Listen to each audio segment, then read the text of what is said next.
Zoshchenko, The Bathhouse, 1925.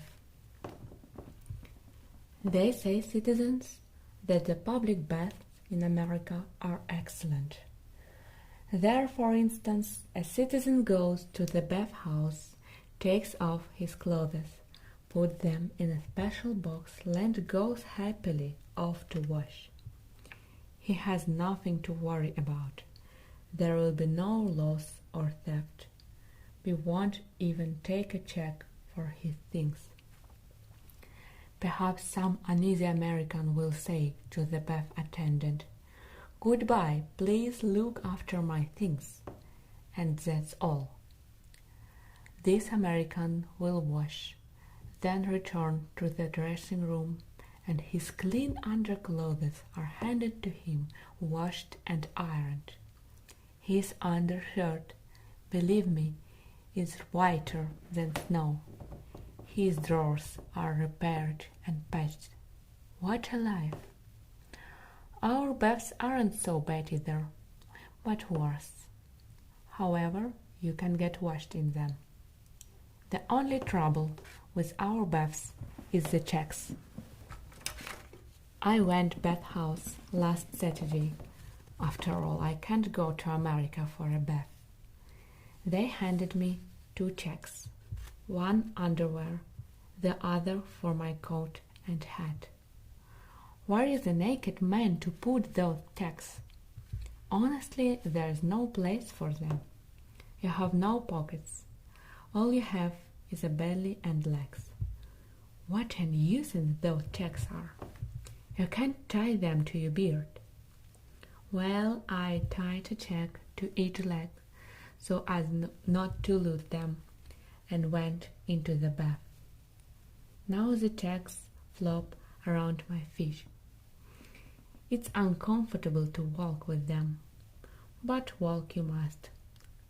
Then you must find yourself a bucket. How can you wash without a bucket? Can't be done. I look for a pail. I notice a citizen who's washing himself in 3 buckets. He stands in one, soaps his hat in another, and holds onto the third with his left hand, so no one will swipe it. I pulled the 3rd pail toward me, trying to appropriate it, but the citizen wouldn't let go of it. "What's the idea?" he said. "Stealing other people's buckets. If I smack you between the eyes with this bucket, you won't like it."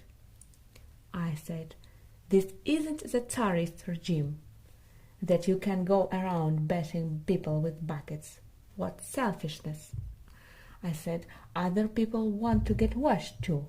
This isn't a theater." But he turned his back to me and went on washing. What's the use of standing over his soul, I thought. He'll be washing for 3 days on purpose. I went further on. An hour later, I noticed a gaffer who had looked away and taken his band off his bucket. Maybe he had bent down for his soap, or just gone off into a daydream. I don't know. Only I got his bucket. Now I bet a pail, but there was no place to sit down. And to wash standing up, what kind of wash is that? It's no good at all. Well, all right. I had to stand there and wash, holding my bucket in my hand. And all around me, heaven help us, there was a regular laundry.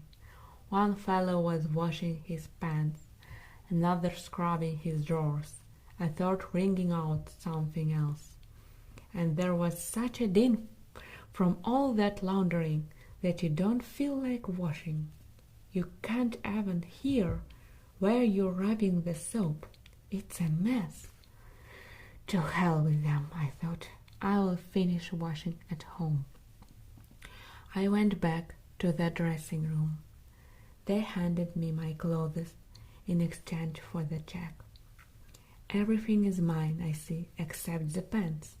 "Citizens," I said, Mine had a hole right here, and look where it is on this. We are not here to watch our holes. This isn't a theater, the attendant replied. Well, all right. I put on the trousers and go to get my coat. They give me the coat.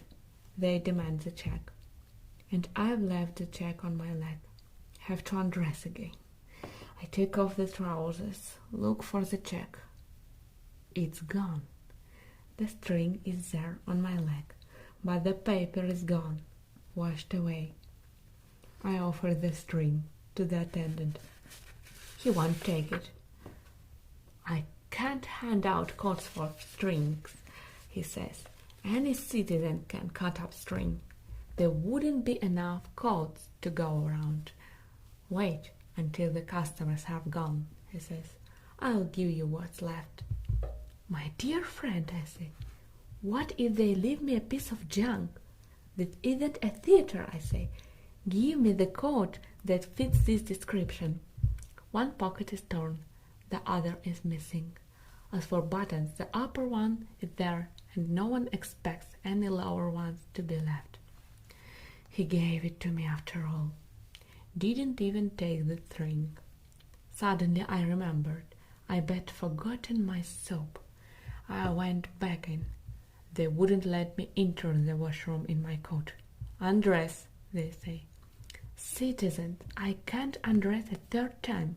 This isn't a theater. At least let me have the price of the soap. They won't. All right, they won't. I leave without the soap. The reader perhaps may be wondering what sort of bathhouse I am describing. Where is it? What's the address? What bathhouse? The usual sort, where the price of admission is 10 kopecks. Mikhail Zoshchenko, The Bathhouse, 1925.